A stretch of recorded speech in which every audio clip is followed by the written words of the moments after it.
country is in dire need of workers across almost every industry. Duncan Garner looks into the proposed job insurance scheme. Duncan, can you tell us a bit more? I mean, it's only proposed, but do you think the government is going to push this through? Oh, they've made it quite clear. As in the past week, Grant Robertson has turned up to business groups, to audiences where he said it, and I've heard it myself, where he said that the legislation is being prepared. So when legislation is being prepared, it's being prepared for the House to be pushed through. What the detail is, it'll be pretty similar to what he's already proposed. So I actually think it was a con, the whole thing. I don't think this idea that it was a proposal was incorrect and we were being conned. They were out there hiring staff, designers for the scheme. They put $60 million towards it in the last budget. Who does that if you're not going to go ahead with it? Who puts $60 million towards a new scheme if you're only in a proposal stage? These guys were well advanced, and you have to be because it's quite a complex process. But they were hiring staff and allocating money in a budget round to something that was only a proposal. Very rare, isn't it? Very unusual. They did have the public consultation that closed in April. Do you think they had much pushback there? Oh yeah, they wanted to. They have actually. Yeah, they have had. I've been through some of their submissions. Surprisingly, some of the unions you think that would be on board aren't.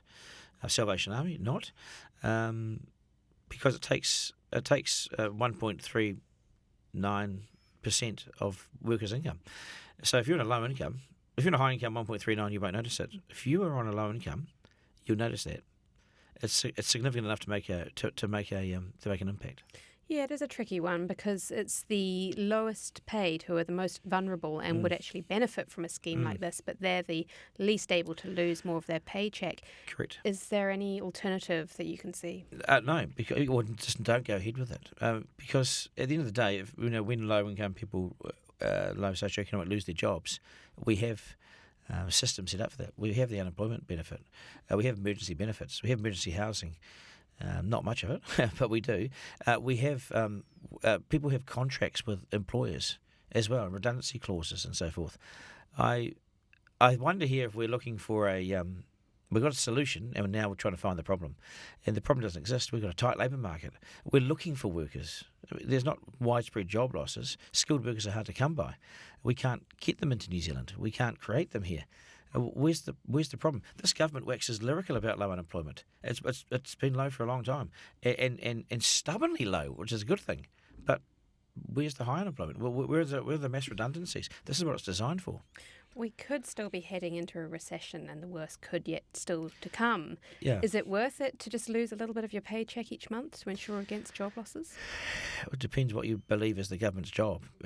Is it the government's job to become a private workplace insurer? We've got plenty of them out there. They line the streets around where we're doing this interview right now. There are insurance houses all the way through here. Why would the government do it? I mean, it's an individual's choice. The other thing is, individuals who have workplace insurance or job insurance, they will be forced to do this as well. So they'll have two schemes. Do you think they'll get paid out to us? Well, arguably they will because they have two schemes. Why would you need two workplace schemes? The whole thing to me is, as I said, it's a solution looking for a mass problem, and the mass problem has been identified as a strength of the New Zealand economy, which is we're employed. I did see that the proposal was supported by both the Business NZ and the Council for Trade Unions. They got conned. They usually oppose each other, so what do you think this signifies? Well, National said they'll repeal it, and I think there was a lot of disappointment amongst some business groups that Business New Zealand did this, and did it almost by stealth behind the scenes. This is what Grant Robertson did. He went out there and he got the two sides and he said, look, we've got a mandate. We won't be in there for long because if National gets into office, it'll go. It's a tax grab, 2.77%. When employees have to pay this, do you think they're going to include it in their bottom lines? So when you go for a salary increase, they'll say, well, I'm already paying 1.5 for your job loss, so there's 1.5 off. They do this every year. It's cumulative. Over 10 years, you could have $35 billion in there. It's $3.5 billion a year of wages that goes into a fund.